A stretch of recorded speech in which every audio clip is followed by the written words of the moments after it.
Testex replica tape can be used with a micrometric thickness gauge to determine the roughness of a grit-blasted steel surface prior to painting.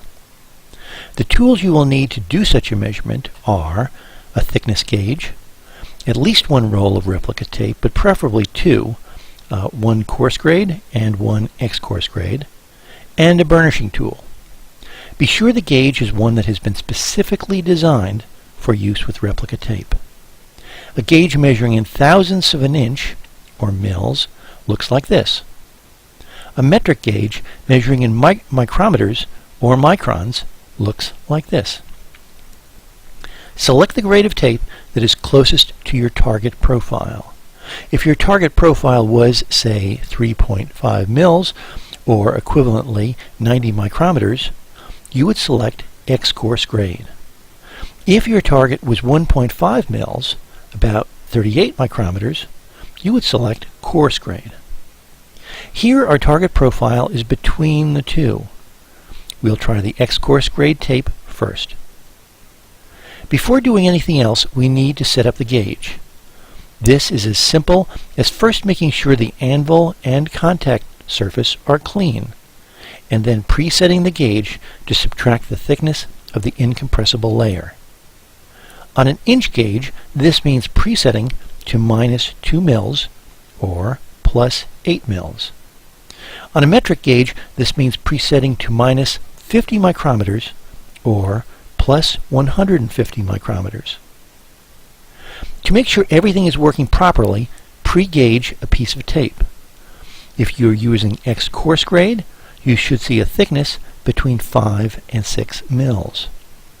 If using a metric gauge, the thickness should be between 125 and 155 micrometers. Apply the tape to the blasted surface. Press the adhesive-backed paper to hold it securely in place.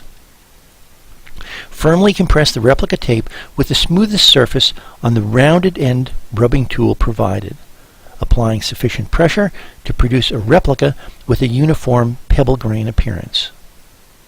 Use either a circular or XY rubbing motion. Fully compress all parts of the film, but be careful not to slide the film with respect to the blasted surface by bumping the edges of the circular paper cutout. In general, too much compression is better than too little. In a pinch, the rounded edge of the tape dispenser is also an acceptable tool. Now, remove the replica and place it centered between the gauge anvil and the contact surface. The gauge reading is a measure of the peak to valley roughness, or profile. Here is where it is helpful to refer to the figure on each piece of tape. If the measurement you just took is within replica tape's measurement range of 0.8 to 4.5 mils, or 20 to 115 micrometers, but outside the overlap region between coarse and X-coarse grades, you are done. Take the reading you just obtained and record it. If, as is the case here, the measurement is within the overlap range, Testex recommends that you take a second reading, this time with the other grade. If both measurements turn out to be within the 1.5 to 2.5 mil window, we will average them. If the second measurement is outside that window, we'll use it as is without averaging. We used X-coarse grade tape for our first measurement, so we will use coarse grade for the second. In this case, our first measurement was 2.2 mils, and our second was 1.6 mils. Both are within the overlap window. So we'll add 2.2 to 1.6 and average by dividing by 2. Adding these numbers gives 3.8, and dividing by 2 gives 1.9. That's our profile. We are done. If the second measurement had been outside the overlap window, say 1.4 mils or 36 micrometers, we would have written it down as the profile. In short, if both measurements are within the overlap window, average them. If either is outside the window, use that as your measurement.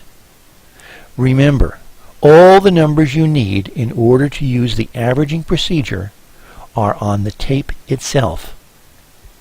These instructions can be used with replica film on Testex old-style tapes. Though the newer averaging instructions are recommended and give better, more consistent profile values, inspectors do have the option of using the older, non-averaging instructions where required for consistency with earlier measurements. Additional details can be found at www.testextape.com.